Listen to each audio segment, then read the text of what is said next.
www.tawheedkhalis tawheedekhalis.com. بسم الله الرحمن الرحیم. القواعد الاربع یعنی توحید و شرک سے متعلق 4 بنیادی قواعد جو کہ تالیف ہے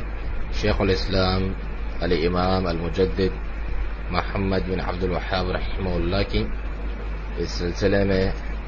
ہم نے جس شرح کا انتخاب کیا ہے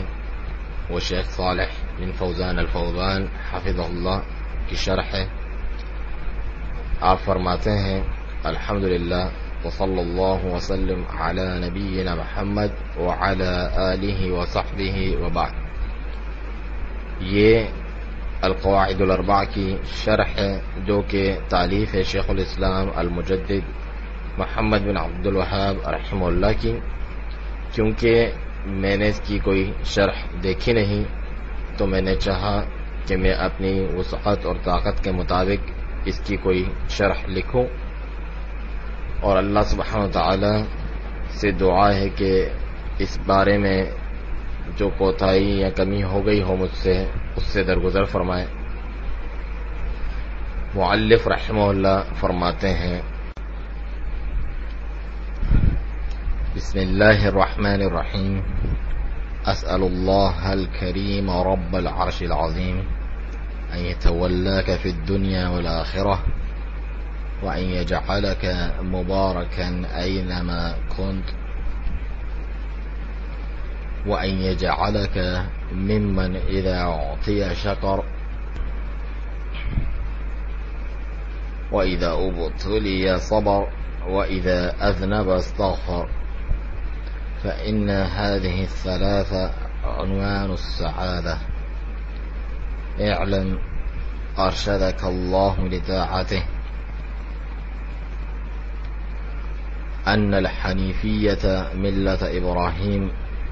أن تعبد الله وحده مخلصا له الدين، وبذلك أمر الله جميع الناس وخلقهم لها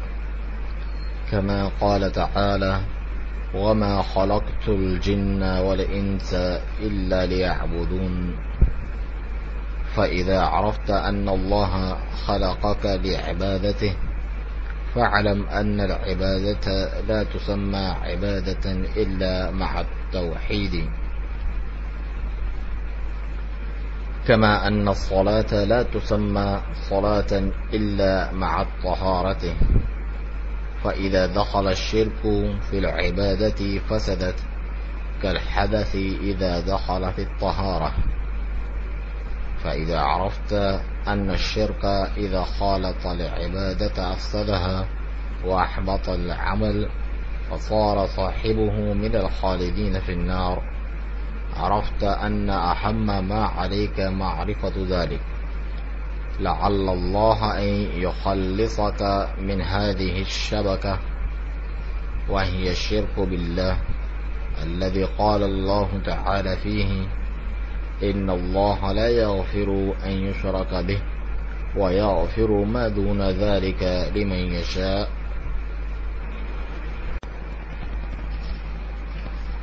شروع اللہ تعالی کے نام سے جو وسیع رحمت والا ہے اور رحم فرماتا ہے.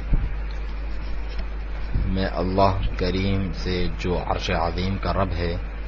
دعا کرتا ہوں کہ وہ دنیا و آخرت میں آپ کا ولی ہو اور آپ کو بابرکت بنائے جہاں کہیں بھی آپ ہوں، اور آپ کو ان لوگوں میں سے کر دیں کہ جنہیں جب کوئی نعمت ملتی ہے تو شکر ادا کرتے ہیں،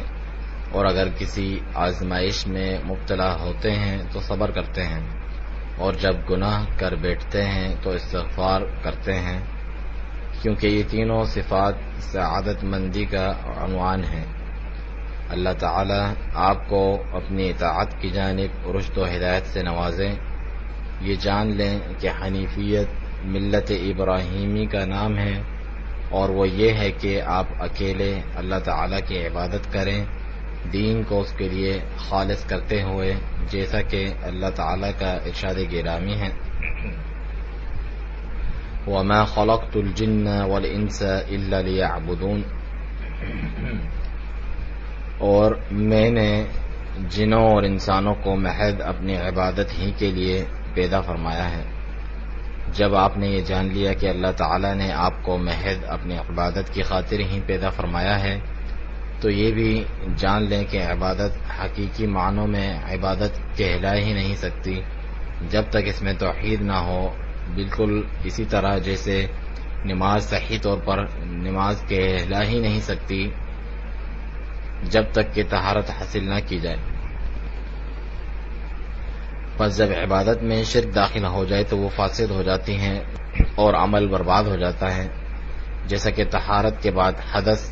لاحق ہو جائے تو طہارت زائل ہو جاتی ہے۔ جب آپ نے اچھی طرح سے جان لیا کہ جب عبادت میں شرک کی آمیزش ہو جائے تو وہ اسے فاسد کر دیتا ہے اور عمل کو رائگاں کر دیتا ہے، اور اس کا مرتکب ہمیشہ ہمیش کے لیے جہنم واصل ہو جاتا ہے۔ بس جب عبادت میں شرک داخل ہو جائے تو وہ فاسد ہو جاتی ہے، جیسا کہ طہارت کے بعد حدث یعنی نواقض وضو میں سے کوئی چیز لاحق ہو جائے تو طہارت زائل ہو جاتی ہے۔ جب آپ نے اچھی طرح سے جان لیا کہ جب عبادت میں شرک کی آمیزش ہو جائے تو وہ اسے فاسد کر دیتا ہے اور عمل کو رائگاں کر دیتا ہے، اور اس کا مرتکب ہمیشہ ہمیش کے لیے واصل جہنم ہو جاتا ہے، تو پھر آپ کو یہ بھی بخوبی علم ہو چکا ہوگا کہ سب سے اہم چیز جو آپ پر واجب ہے وہ کیا ہے، وہ اس شرک کی معرفت ہے، تاکہ اللہ تعالیٰ آپ کو اس شرک باللہ کے جال سے نجات عطا فرمائے، جس کے بارے میں اللہ رحیم و کریم کا ارشاد ہے کہ ان اللہ لا یغفر ان یشرک بہ ویغفر ما دون ذلک لمن یشاء، اللہ تعالی ہرگز بھی اس بات کو نہیں معاف فرماتا کہ اس کے ساتھ کسی کو شریک کیا جائے، البتہ اس کے سوا یا اس سے کم تر جتنے بھی گناہ ہیں وہ جس کے لیے چاہتا ہے معاف فرما دیتا ہے۔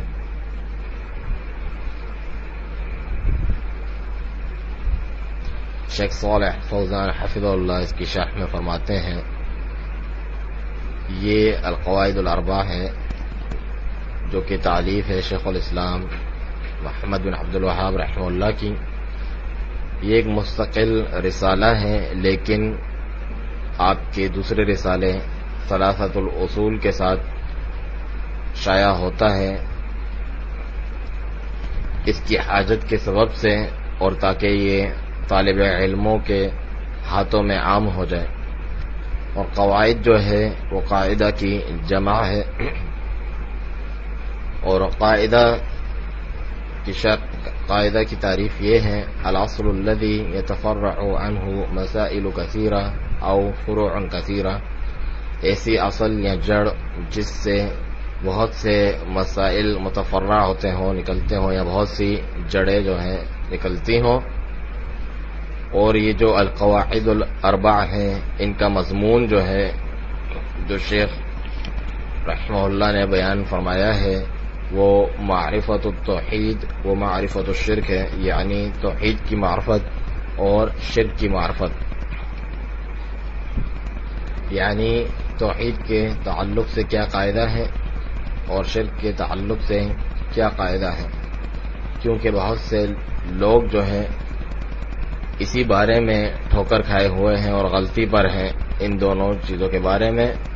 وہ توحید کے معنی کے تعلق سے غلطی پر ہیں، اسی طریقے سے شرک کے معنی کے تعلق سے غلطی پر ہیں۔ ہر کوئی اپنی خواہش نفس کے مطابق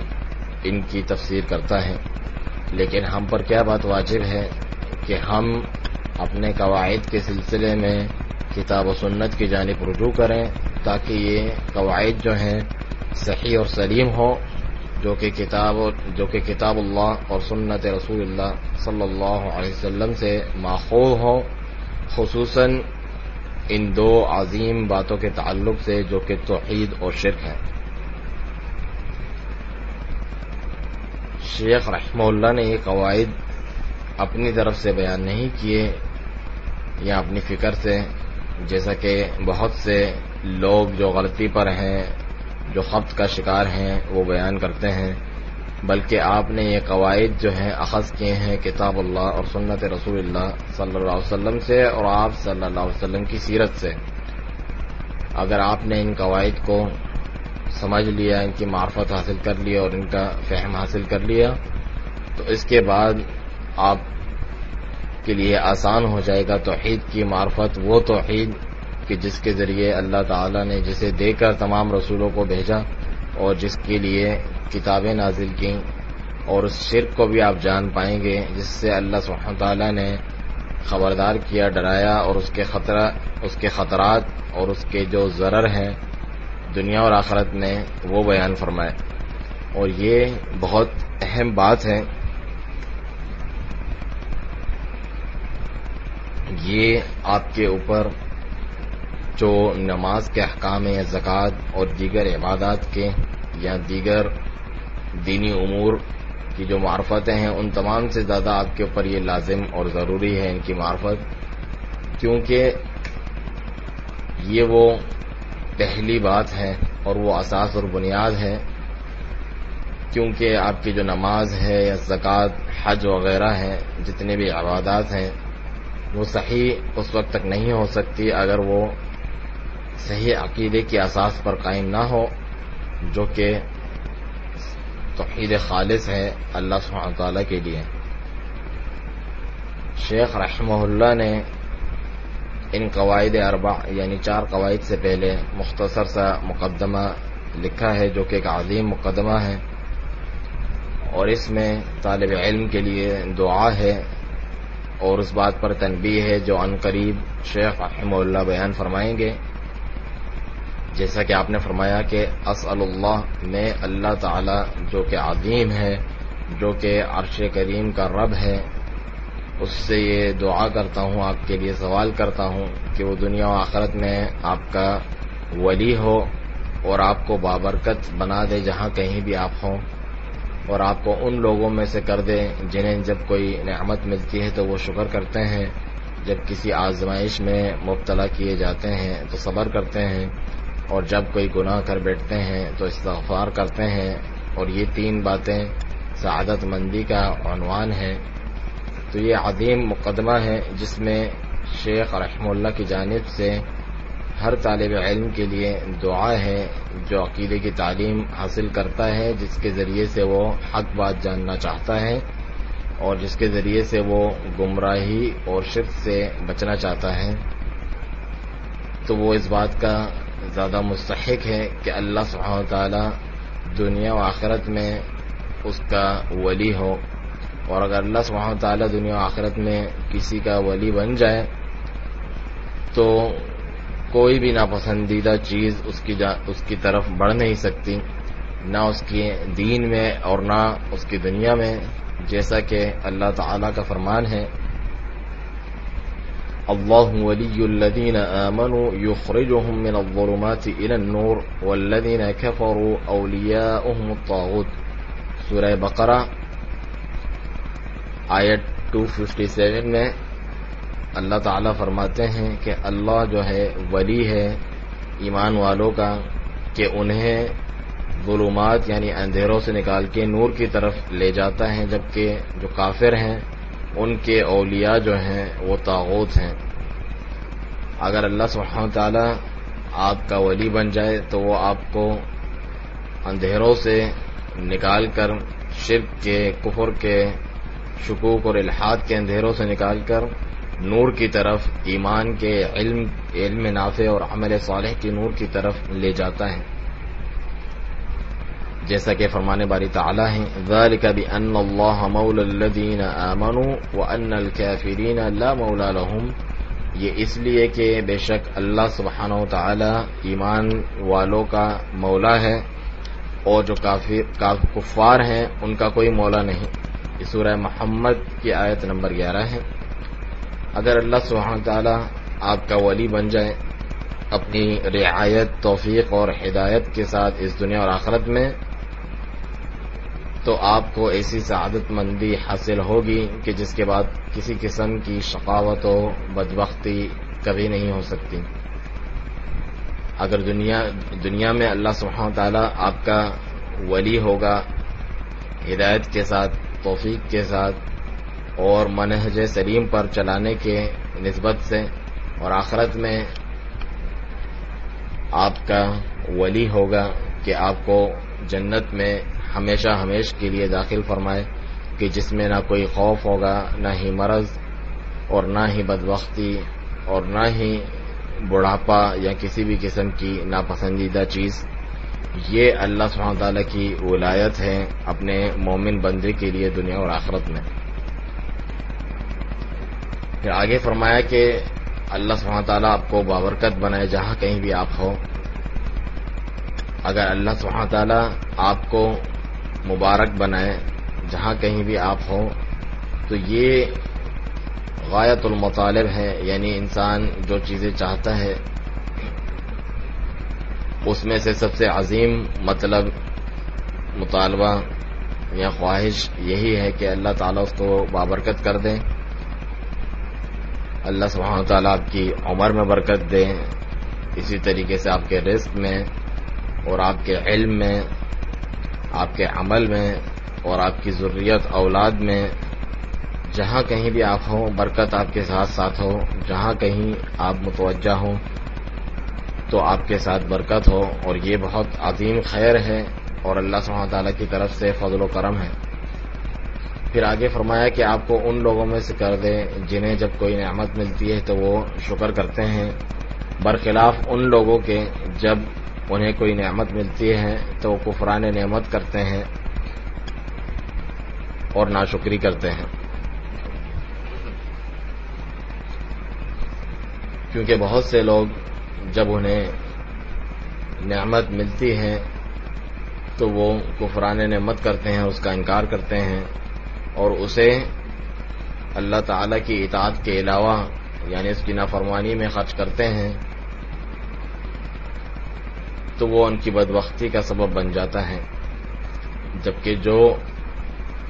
شکر گزاری کرتے ہیں تو اللہ سبحانہ تعالیٰ اس کے بدلے میں انہیں مزید عطا فرماتے ہیں، جس طرح کہ سورہ ابراہیم آیت نمبر 7 میں اللہ تعالیٰ فرماتا ہے وَإِذْ تَأَذَّنَ رَبُّكُمْ لَئِن شَكَرْتُمْ لَأَزِيدَنَّكُمْ. اور جب تمہارے رب نے یہ بتا دیا کھلم کھلا کہ اگر تم شکر گزاری کرو گے تو میں تمہیں مزید دوں گا، یعنی اللہ جل وعلا جو شاکرین ہیں، شکر گزار ہیں، انہیں اپنے فضل و احسان سے مزید دیتا ہے. اگر آپ نعمتوں میں بڑھوتری چاہتے ہیں اور مزید نعمتیں چاہتے ہیں تو اللہ تعالیٰ کا شکر ادا کریں، اور اگر آپ زوال نعمت چاہتے ہیں تو پھر آپ ناشکری کریں. آگے چل کر شیخ رحمہ اللہ فرماتے ہیں اور جب وہ کسی آزمائش میں مبتلا ہوتے ہیں تو صبر کرتے ہیں.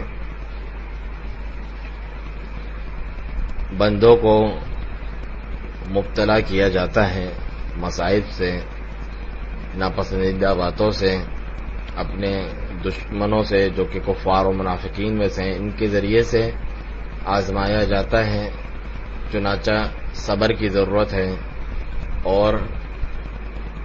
عدم مایوس اور اللہ تعالیٰ کی رحمت سے جو ہے مایوس نہ ہونے کی ضرورت ہے،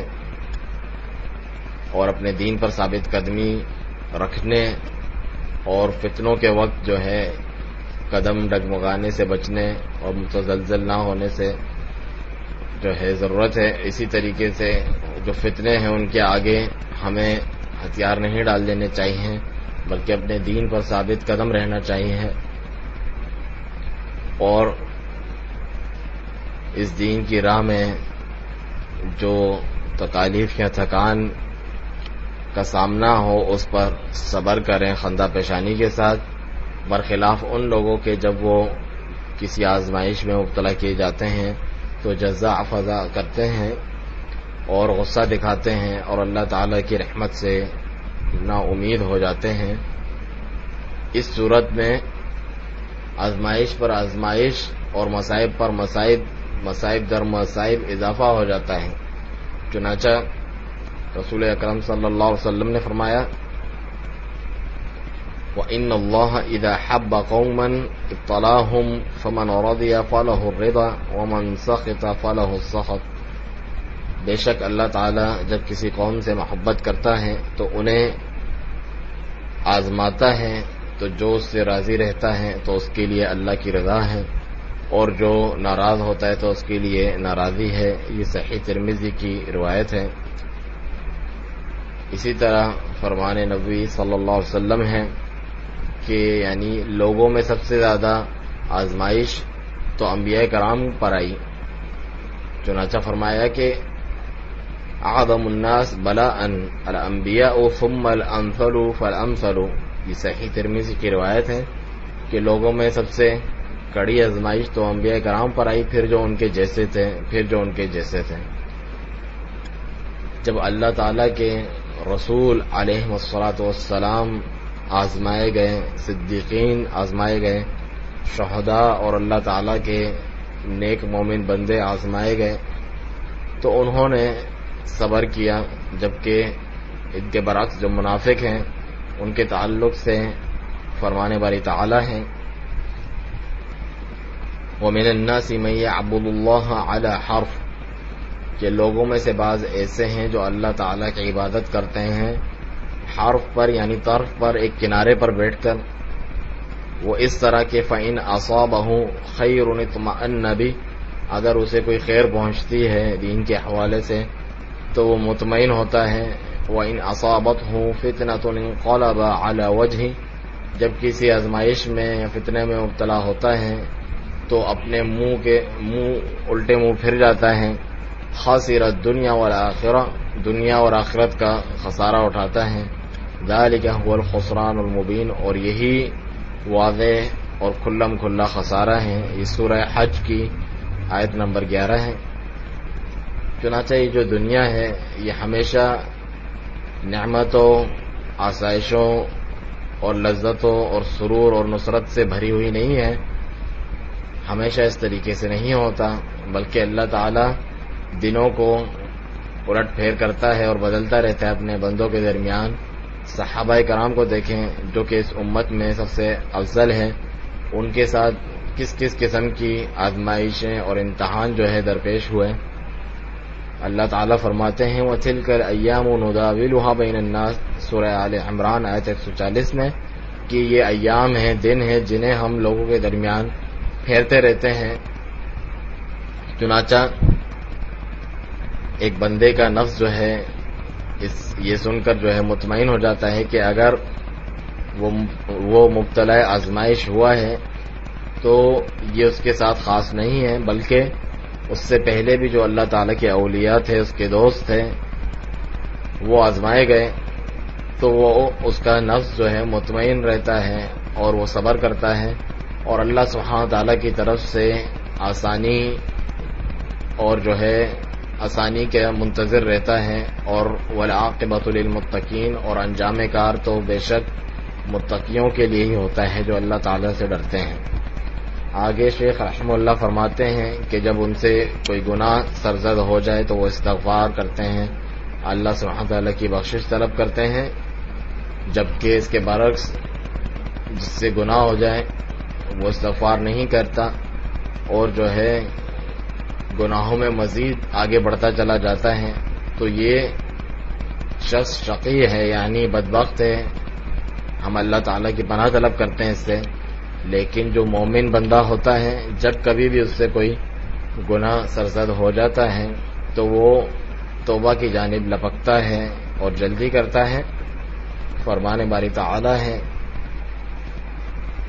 والذین اذا فعلوا فاحشة او ظلموا انفسهم ذکروا اللہ، یہ وہ لوگ ہیں مومن کہ جب ان سے کوئی فحاشی سرزد ہو جاتی ہے یا اپنے نفس پر گناہ کے ذریعے ظلم کر بیٹھتے ہیں تو اللہ تعالی انہیں یاد آ جاتا ہے، فاستغفروا لذنوبہم، پس وہ اپنے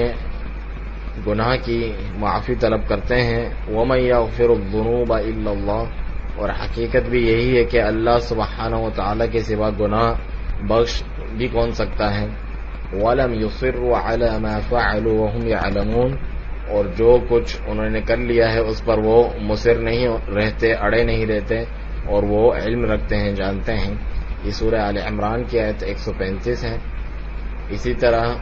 اللہ تعالیٰ فرماتے ہیں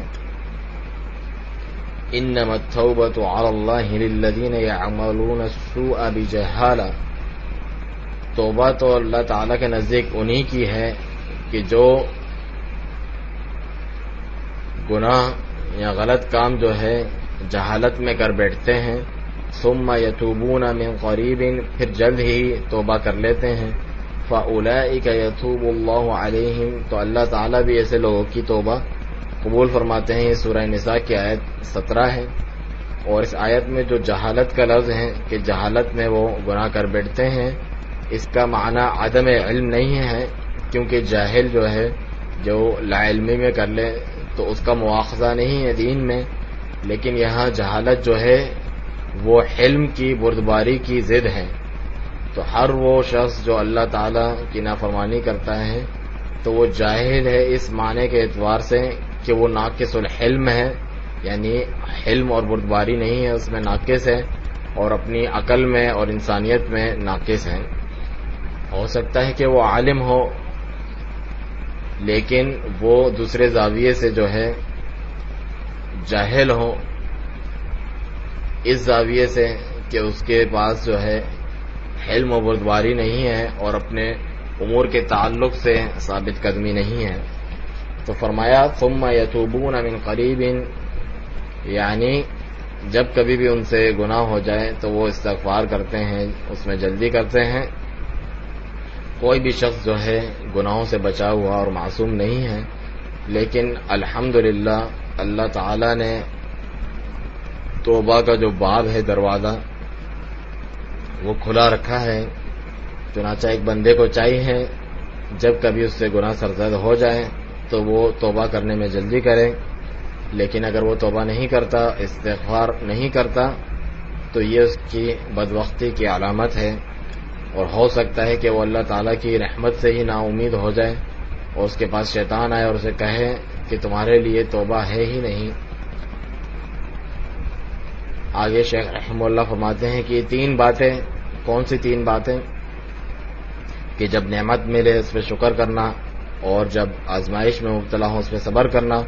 اور جب کوئی گناہ ہو جائے تو اس پر استغفار کرنا. یہ تینوں سعادت مندی کا عنوان ہے. جسے اللہ تعالی ان کی توفیق دے تو وہ سعادت کو پاتا ہے، اور جو ان سے محروم ہو، کر دیا جائے محروم یا ان میں سے بعض سے محروم ہو تو وہ شقی ہے، یعنی بدبخت ہے. کہ اعلم ارشدک اللہ، یہ جان لیں اللہ تعالی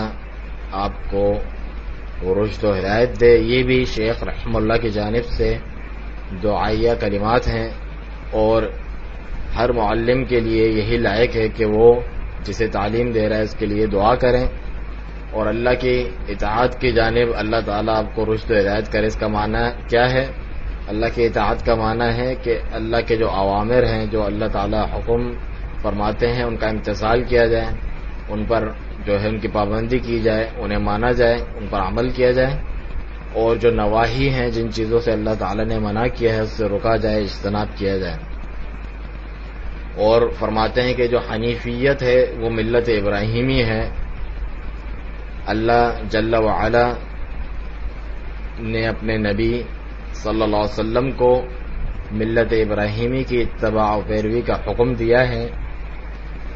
فرمانے باری تعالی ہیں ثم اوحینا الیک ان اتبع ملت ابراہیم حنیفا، پھر ہم نے آپ کی طرف وحی کی کہ آپ پیروی کریں ملت ابراہیمی کی جو کہ حنیف تھے. وما كان من المشرکین، اور آپ مشرکوں میں سے نہیں تھے. یہ سورۃ النحل کی آیت 123 ہے.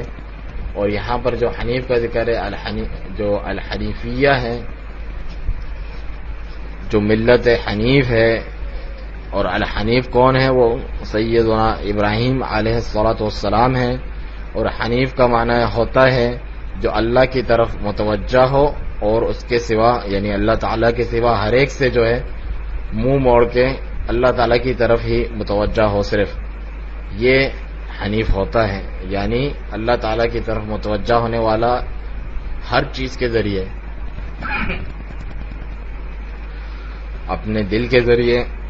اپنے اعمال کے ذریعے، اپنی نیت کے اور اپنے مقاصد کے ذریعے، یہ تمام کی تمام چیزیں اللہ تعالیٰ کی طرف ہوں مکمل طور پر متوجہ، اور جو اس کے سوا ہے اللہ تعالیٰ کے ان سے جو ہے اعراض کرتے ہوئے، ان سے منہ پھیر کر صرف اللہ تعالیٰ کی طرف متوجہ ہو. اللہ تعالیٰ نے جس طرح اپنے نبی صلی اللہ علیہ وسلم کو ملت ابراہیمی کی پیروی کا حکم دیا، اسی طرح ہمیں بھی ملت ابراہیمی کی پیروی کا حکم دیا ہے. چنانچہ فرمایا وَمَا جَعَلَ عَلَيْكُمْ فِي الدِّينِ مِنْ حَرَجٍ مِلَّةَ أَبِيكُمْ ابراہیم، سورہ حج آیت 78 میں، کہ اللہ تعالیٰ نے تمہارے لیے دین میں کسی قسم کی تنگی نہیں رکھی، جو کہ ملت ہے تمہارے باپ ابراہیم کی. اور ملت ابراہیم جو ہے وہ یہ ہے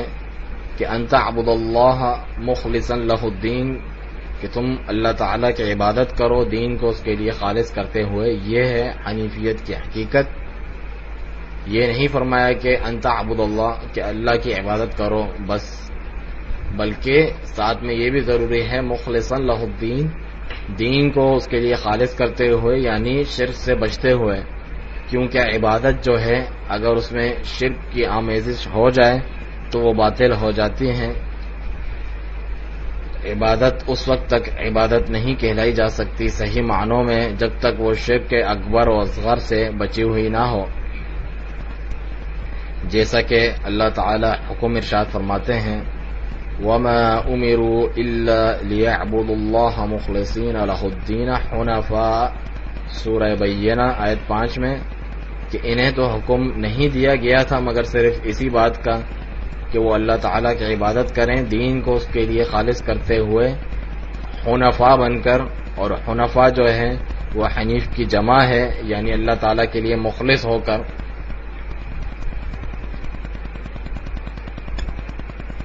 اور یہ عبادت جو ہے اس کا حکم اللہ تعالیٰ نے اپنی تمام مخلوقات کو دیا ہے.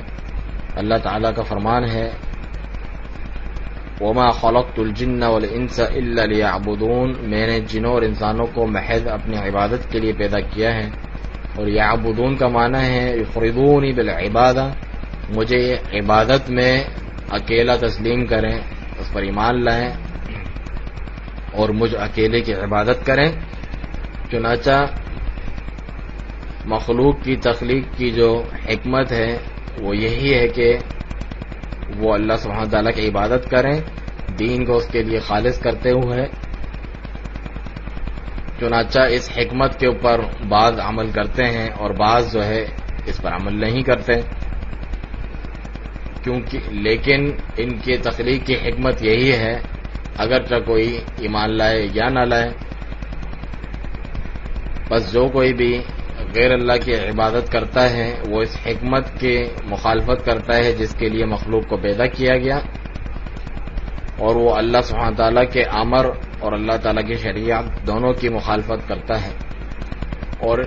سیدنا ابراہیم علیہ السلام کون ہیں؟ وہ ابو الانبیاء ہیں، کہ جتنے بھی انبیاء کرام آپ کے بعد آئے آپ ان کے باپ ہیں، وہ تمام کے تمام آپ کی ذریت اور اولاد میں سے تھے.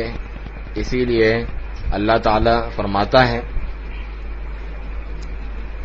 وَجَعَلْنَا فِي ذُرِّيَّتِهِ النُّبُوَّةَ وَالْكِتَابَ، ہم نے سیدنا ابراہیم علیہ السلام کی ذریت اولاد میں نبوت اور کتاب کو رکھا. یہ سورہ عنکبوت کی آیت 27 ہے. چنانچہ تمام کے تمام بنی اسرائیل میں سے تھے، اور اسرائیل جو ہے لقب ہے یعقوب علیہ السلام کا، جو کہ پوتے تھے سیدنا ابراہیم علیہ السلام کے، سوائے محمد رسول اللہ صلی اللہ علیہ وسلم کے، کہ آپ جو ہیں وہ ذریت اسماعیل میں سے تھے، یعنی بنی اسماعیل میں سے، جو کہ دوسرے بیٹے تھے ابراہیم علیہ السلام کے. چنانچہ تمام انبیاء کرام جو ہیں وہ سیدنا ابراہیم علیہ السلام کی اولاد میں سے تھے، آپ کے بعد سے. یہ اللہ سبحانہ وتعالی کی طرف سے آپ کی تکریم اور عزت افزائی تھی. اللہ سبحانہ وتعالی نے آپ کو لوگوں کے لیے امام بنایا، یعنی قدوہ، ایک نمونہ بنایا جس کی پیروی کی جاتی ہے. چنانچہ سورہ بقرہ آیت 124 میں فرمایا قال انی جاعلک للناس اماما. اللہ تعالی نے فرمایا کہ بے شک میں تمہیں لوگوں کا امام بناتا ہوں، یعنی قدوہ اور نمونہ جس کی پیروی کی جائے. اور سورۃ النحل آیت 120 میں فرمایا ان ابراہیم کان امہ، کہ بے شک ابراہیم جو ہیں وہ ایک امت تھے، یعنی اماما یقتدی بہ، ایسے امام تھے جن کی اقتداء اور پیروی کی جاتی ہے. اور اسی کا حکم اللہ تعالی نے اپنی تمام مخلوق کو دیا. ارشاد ربانی ہے وما خلقت الجن والانس الا لیعبدون، میں نے جنوں اور انسانوں کو نہیں پیدا کیا مگر صرف اسی لیے کہ وہ میری عبادت کریں. چنانچہ ابراہیم علیہ السلام نے لوگوں کو اللہ تعالیٰ کی عبادت کی طرف بلایا، جس طرح آپ کے علاوہ تمام انبیاء کرام نے جو ہے اللہ تعالیٰ کی عبادت کی طرف دعوت دی.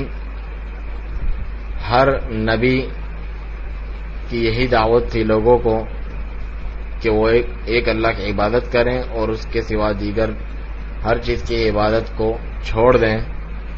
جس طریقے سے فرمانے باری تعالی ہیں وَلَقَدْ بَعَثْنَا فِي كُلِّ أُمَّةٍ رَسُولًا أَنِ اعْبُدُوا اللَّهَ وَاجْتَنِبُوا الطَّاغُوتَ، بلا شبہ تحقیق ہم نے ہر امت میں رسول بھیجا کہ ایک اللہ کی عبادت کرو اور طاغوت کی عبادت سے اجتناب کرو، اس کی عبادت سے جس کی بھی اللہ تعالیٰ کے سوا عبادت کی جاتی ہے. سورۃ النحل کی آیت 36 ہے. البتہ جو شریعتیں تھیں تفصیلی طور پر، جو اوامر اور نواہی تھے اور جو حلال و حرام کے احکام تھے، یہ مختلف امتوں کے اعتبار سے حسب حاجات جو ہے بدلتے رہے ہیں. اللہ سبحانہ تعالیٰ نے کسی چیز کو شریعت بنا کے نازل کیا، پھر اسے دوسری شریعت کے ساتھ منسوخ کر دیا، اور یہ سلسلہ چلتا رہا یہاں تک کہ آخری شریعت اسلام آ گئی اور اس نے پچھلی تمام شریعتوں کو جو ہے منسوخ کر دیا، اور یہی تا قیامت کی جو ہے قائم رہے گی یہ شریعت. لیکن جو انبیاء کرام کے دین کی اصل تھی، بنیاد جو کہ توحید تھی، وہ نہ منسوخ ہوئی اور نہ کبھی منسوخ ہو سکتی ہے. ان تمام کا دین واحد ایک تھا اور وہ دین اسلام تھا. اس معنی کے اعتبار سے کہ الاخلاص للہ بالتوحید، اللہ تعالیٰ کے لیے اخلاص اپنانا توحید کے ذریعے، جبکہ جو شریعتیں تھیں تفصیلی احکام وہ ایک دوسرے سے مختلف ہو سکتے ہیں اور تھے اور منسوخ بھی کیے گئے. لیکن توحید اور عقیدہ جو ہے وہ سیدنا آدم علیہ السلام سے لے کر آخر نبی تک ایک ہی رہا. ہر کوئی جو ہے اللہ سبحانہ تعالیٰ کی توحید کی طرف، اس کی عبادت کی طرف دعوت دیتا تھا. اور اللہ تعالیٰ کی عبادت کیا ہے؟ اللہ تعالیٰ کی عبادت اس کی اطاعت ہے. ہر وقت میں جو شریعت اللہ تعالیٰ نازل کرتا ہے اس شریعت کے مطابق اس کی اطاعت کرنا اس کی عبادت ہے. اور اگر وہ منسوخ ہو جائے تو پھر عمل جو ہے ناسخ جس نے اسے منسوخ کیا ہے اس پر کیا جائے گا اور وہ عبادت کہلائے گا. چنانچہ جو منسوخ ہو چکی یا پرانی شریعت ہے اس پر عمل کیا جانا عبادت نہیں کہلائے گا اللہ سبحانہ تعالیٰ کی. آگے شیخ رحمہ اللہ فرماتے ہیں جب آپ نے یہ جان لیا کہ بے شک اللہ تعالیٰ نے آپ کو اپنی عبادت کے لیے پیدا کیا ہے، یعنی آپ نے اس آیت سے یہ بات بخوبی جان لی کہ اللہ تعالیٰ نے آپ کو اپنی عبادت کے لیے پیدا کیا ہے. وما خلقت الجن والانس الا لیعبدون، میں نے جنوں اور انسانوں کو محض اپنی عبادت کے لیے پیدا کیا ہے، اور آپ انسانوں میں سے ہیں تو آپ اس آیت کے اندر داخل ہیں. اور آپ نے یہ جان لیا کہ اللہ تعالیٰ نے آپ کو عبث اور بیکار پیدا نہیں کیا، بلکہ اور اس لیے پیدا نہیں کیا کہ آپ کھائیں پئیں فقط اور جو ہے زندگی گزاریں اس دنیا کی اور موج مستی کریں، بلکہ اللہ تعالیٰ نے آپ کو اس چیز کے لیے پیدا نہیں کیا، آپ کو اپنی عبادت کے لیے پیدا کیا ہے اور ان چیزوں کو آپ کے لیے مسخر کر دیا ہے جتنے بھی موجودات ہیں، تاکہ آپ ان کے ذریعے سے اللہ تعالیٰ کے عبادت میں مدد حاصل کریں، کیونکہ آپ ان کے بغیر جو ہے زندگی نہیں گزار سکتے، ان چیزوں کے بغیر، اور عبادت پہ بھی جو ہے گامزن نہیں رہ سکتے ان اشیاء کے بغیر۔ تو اللہ تعالیٰ نے انہیں آپ کے لیے مسخر کر دیا ہے تاکہ آپ اللہ تعالیٰ کی عبادت کریں، اس لیے نہیں کہ آپ موج مستی کریں، تفریح کریں اور فسق و فجور کریں، کھائیں پئیں اور اپنی شہوتیں پوری کریں۔ یہ تو جانوروں اور چوپایوں کا کام ہے، جبکہ انسان کو اللہ عز و جل نے ایک عظیم غایت اور عظیم مقصد کے لیے اور عظیم حکمت کے تحت جو ہے پیدا فرمایا ہے، اور وہ اس کی عبادت ہے۔ فرمان باری تعالی ہے وما خلقت الجن والانس الا ليعبدون، میں نے جنوں اور انسانوں کو محض اپنی عبادت کے لیے پیدا کیا۔ آگے فرمایا ما اريد منهم من رزق، میں ان سے کسی رزق کا طالب نہیں ہوں۔ اللہ تعالیٰ نے آپ کو اس لیے پیدا نہیں کیا کہ آپ اسے کما کر کھلائیں، آپ کوئی پیشہ اختیار کریں اور اس کے لیے مال جمع کریں، جس طرح بنی آدم آپس میں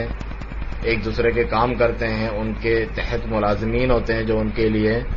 جو ہے انہیں کما کر دیتے ہیں، ایسا ہرگز نہیں ہے۔ اللہ تعالیٰ غنی ہے، بے نیاز ہے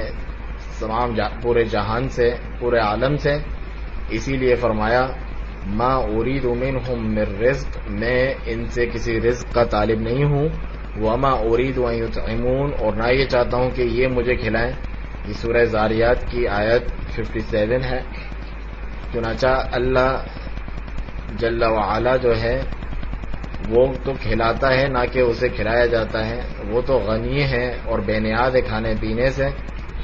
چنانچہ اللہ سبحانہ تعالیٰ اپنی ذات کے اعتبار سے غنی ہے،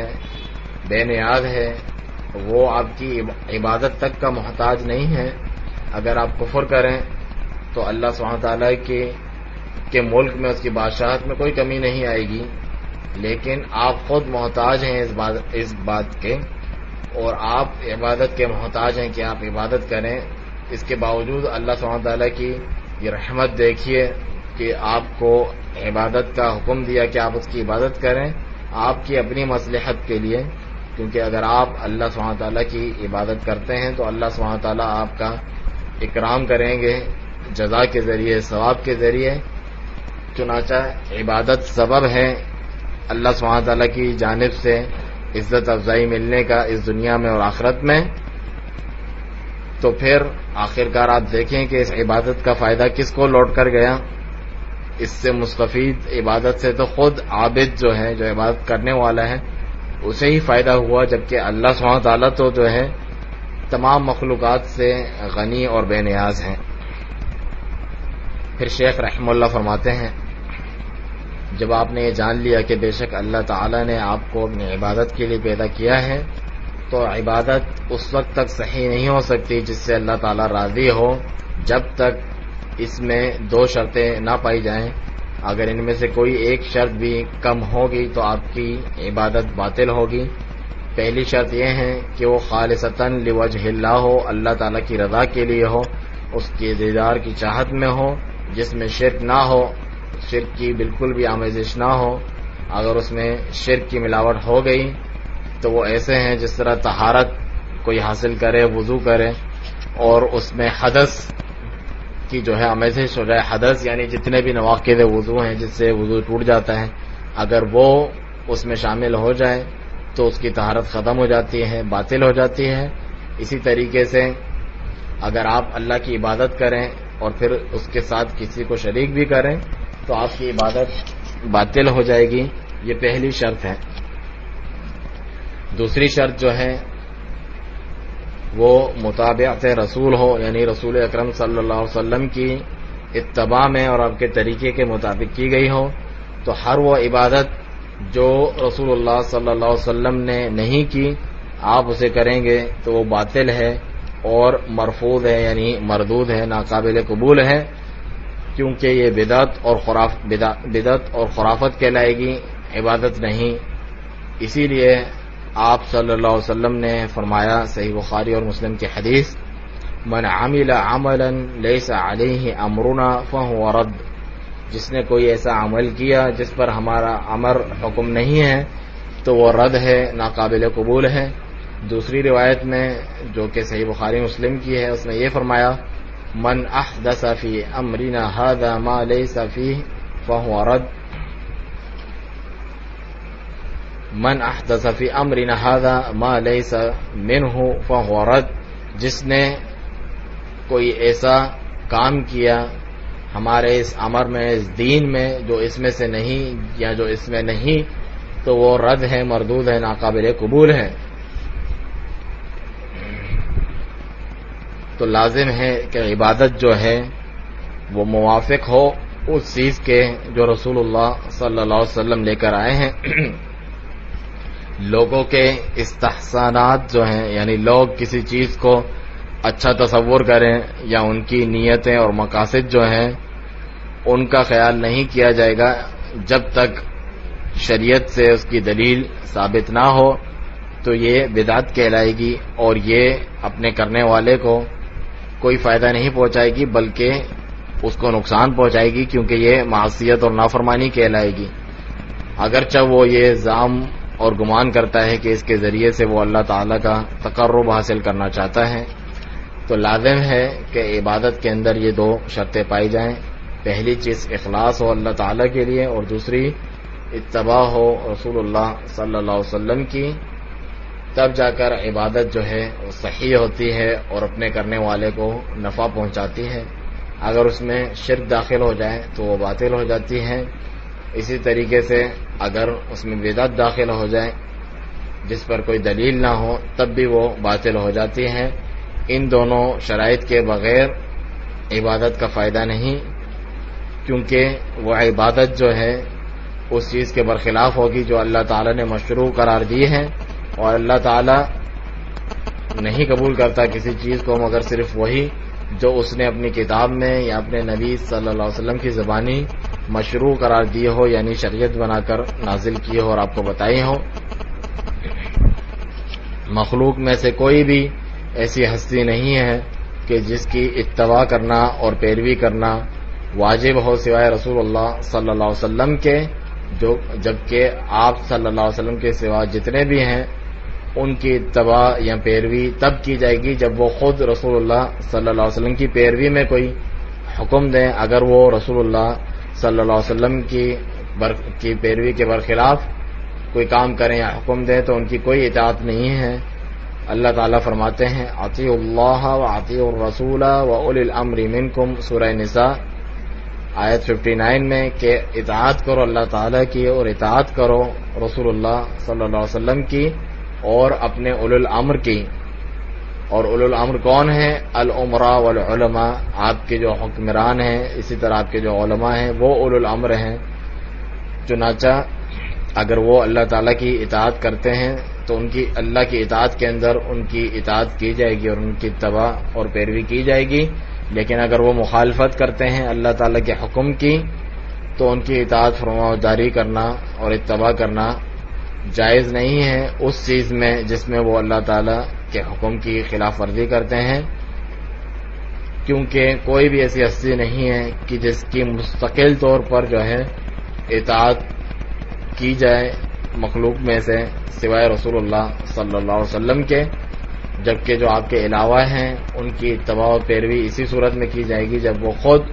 جو ہے رسول اللہ صلی اللہ علیہ وسلم کی پیروی میں اور آپ کی اتباع میں ہو، تو یہ ہے صحیح عبادت۔ پھر شیخ رحمہ اللہ فرماتے ہیں کہ جب تک آپ یہ جانتے ہیں توحید کو، جب آپ توحید کو جانتے ہیں اور وہ یہ ہے کہ اللہ تعالیٰ کو اس کی عبادت میں اکیلا جاننا، تو آپ پر یہ بھی واجب ہوتا ہے کہ آپ یہ جانیں کہ شرک آخر ہے کیا، کیونکہ جو شخص کسی چیز کو نہیں جانتا تو عین ممکن ہے کہ وہ اس میں واقع ہو جائے. تو لازم ہے کہ آپ جانیں شرک کی انواع اور اقسام تاکہ آپ ان سے بچ سکیں، کیونکہ اللہ سبحانہ وتعالی نے شرک سے خبردار کیا ہے اور ڈرایا ہے کہ ان اللہ لا یغفر ان یشرک بہ ویغفر ما دون ذلک لمن یشاء، سورہ نساء میں،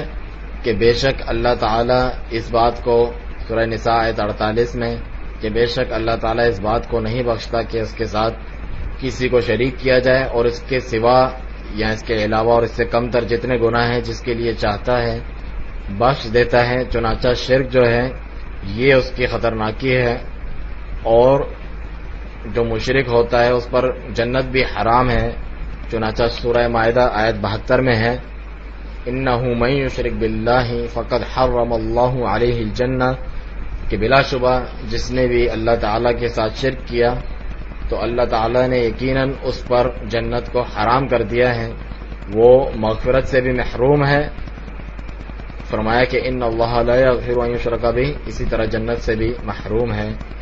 چنانچہ یہ عظیم خطرہ ہے اور آپ پر واجب ہے کہ آپ اس کو جانیں، دیگر تمام خطرات سے پہلے اس خطرے کو جانیں، کیونکہ شرک ایسی چیز ہے کہ جس میں لوگوں کے افہام اور ان کی عقلیں جو ہیں گمراہ ہوئی ہیں. تاکہ ہم جانیں کتاب و سنت سے کہ شرک کیا ہے. اللہ سبحانہ وتعالیٰ نے ہمیں کسی چیز سے ڈرایا نہیں مگر یہ کہ اس کو واضح طور پر بیان کر دیا. اسی طریقے سے ہمیں کسی چیز کا حکم نہیں دیا مگر یہ کہ اسے لوگوں کے لیے کھول کر واضح طور پر بیان کر دیا. چنانچہ اللہ تعالیٰ نے شرک کو جو حرام کیا ہے تو ایسا نہیں کہ اس کو مجمل چھوڑ دیا ہے، بلکہ اسے اب قرآن عظیم میں اور سنت نبوی صلی اللہ علیہ وسلم میں بہت کھول کر اور واضح طور پر بیان کر دیا ہے. ایسا کافی اور شافی بیان کیا ہے. اگر ہم چاہیں کہ ہم جان لیں کہ شرک کیا ہے تو ہمیں اس کے لیے ضرورت ہے کتاب و سنت کی جانب رجوع کرنے کی، تاکہ ہم جان سکیں کہ شرک ہے کیا، نہ کہ ہم رجوع کریں فلاں اور فلاں کے قول کی طرف. اور یہ عنقریب ہم انشاءاللہ اس کی